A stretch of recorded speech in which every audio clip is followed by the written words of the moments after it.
everyone.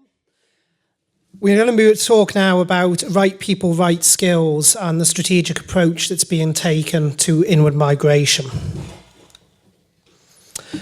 So the Council of Ministers updated Tynwald in July 2025 with a motion that received Tynwald approval around our strategic approach and our policy direction in relation to inward migration. In terms of a strategic approach, it's absolutely crucial that we balance both opportunity with responsibility.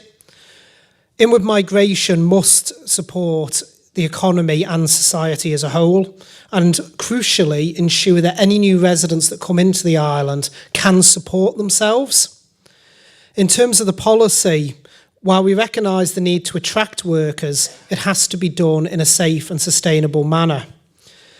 Any immigration framework that we put in place must be agile and be able to adapt to emerging risks. I think if there's one thing that everywhere in the world has learned with the last 5 years is that there's nothing more uncertain than uncertainty. It has been a very uncertain world. And as a small island, we have a great advantage in the fact that we can adapt our frameworks quite quickly. We are agile and we need to ensure that when it comes to immigration, we particularly remain so. But it is important that we remain focused on attracting the skills that the island needs.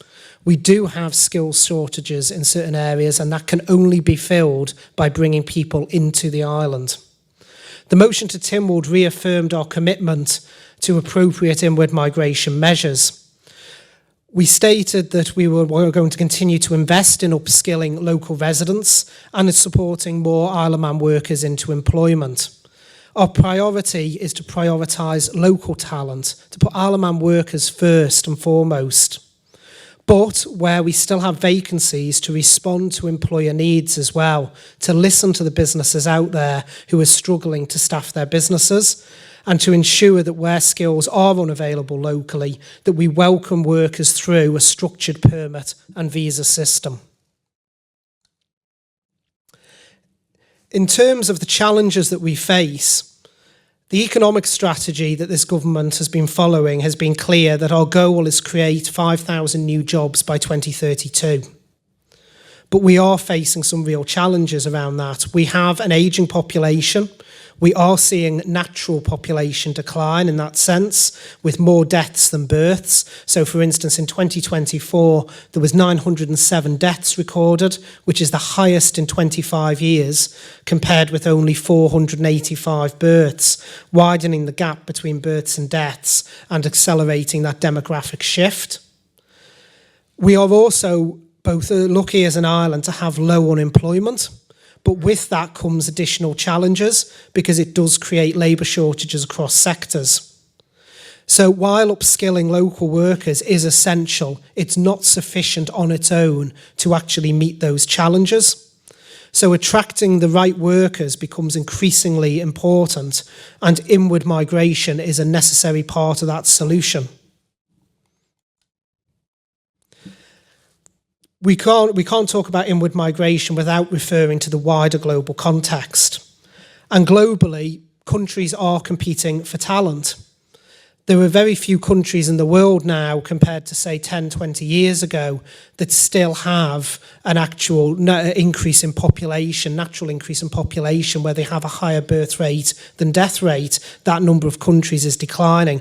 So mobility is increasing as well as we become a global workplace, and skill shortages are affecting both high-skilled and essential roles across various global economies. So as an island, we need to ensure that we stay competitive and resilient, and migration helps us fill the gaps, the support services that we all rely on, and also respond to the demographic challenges that I just laid out. So the key important thing is to ensure that inward migration aligns with the Isle of Man's strategic priorities, and that we recognise the strategic role that inward migration has. It is a strategic necessity, not a short-term fix. It brings vital skills and replaces workers exiting the workforce.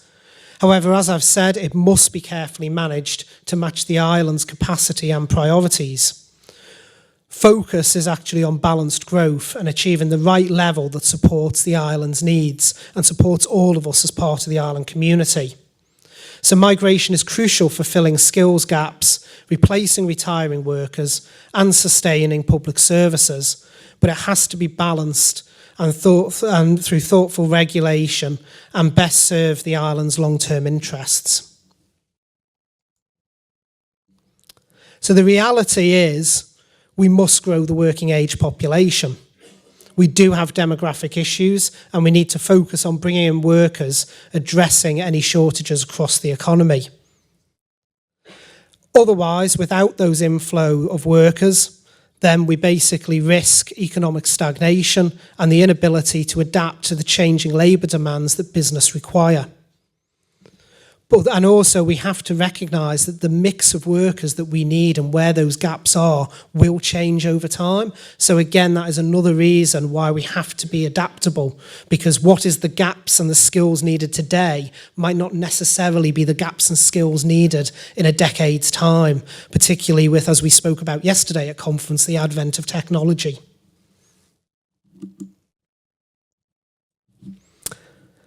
So the key actions that came off the back of the inward migration update to Tynwald in July 25 is there are several key policies that we are planning on changing. So firstly, visa routes will be tightened over the next 3 years. We will be increasing the minimum salary requirements, and that will be coming forward in October for approval. We will be exploring the options around employer sponsor licensing for work visas. We'll be reviewing salaries for worker migrants, tightening the criteria on dependence and on maintenance levels, and also the immigration health care surcharge that the Treasury Minister spoke about. We'll also crucially be looking to align our student visa routes to the UK's much more simplified visa route. Also, one that has come up from several sources over the years is around regulation of immigration advisors who can offer the advice to people in this regard, and we'll be putting regulation in place to actually ensure that is a proper regulated area.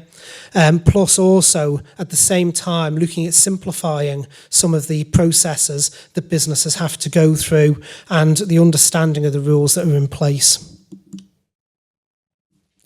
In terms of compliance, which is something that always does come up when you speak about inward migration, DfE has a dedicated team of enforcement officers ensuring compliance with a range of employment law, including the Control of Employment Act.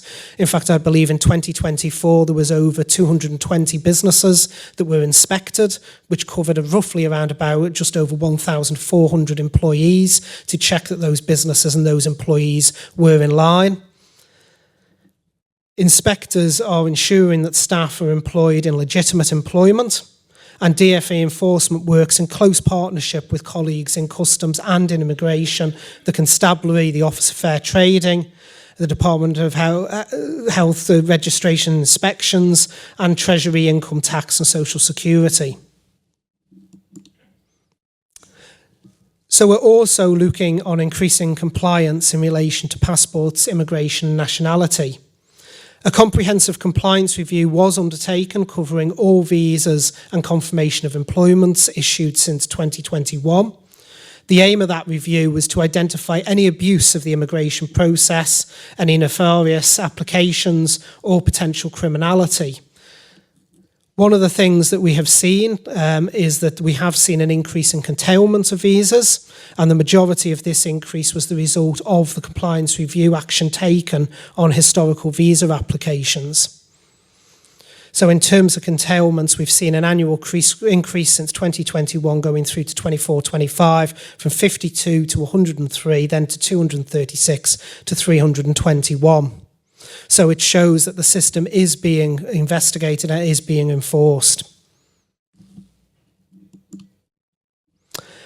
In terms of the immigration system review, the overarching objectives that are guiding the review work around compliance being prioritised with significant changes already in progress, and there's a need to ensure that we have suitable systems in place to be able to track people through the visa process and that they are doing the work on island that we're expecting them to do.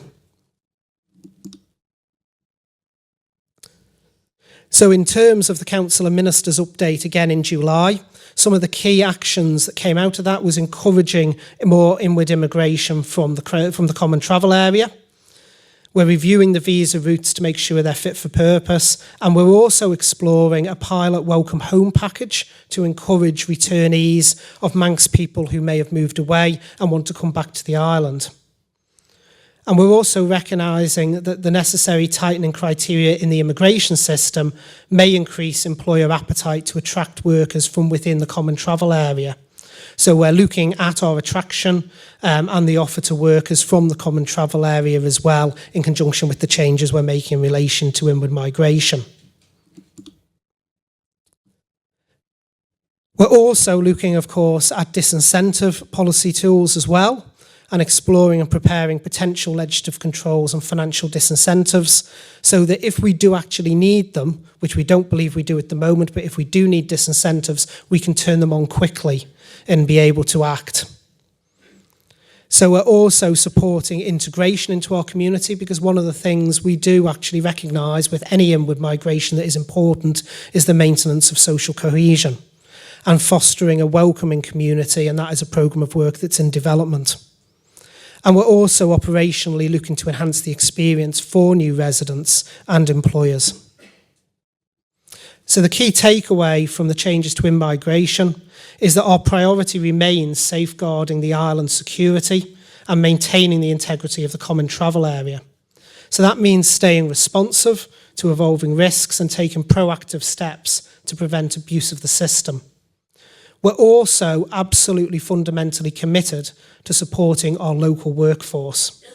It means prioritising Isle of Man workers wherever possible, while recognising that some sectors face genuine shortage of skills, and the only options for those to fill those gaps is inward migration.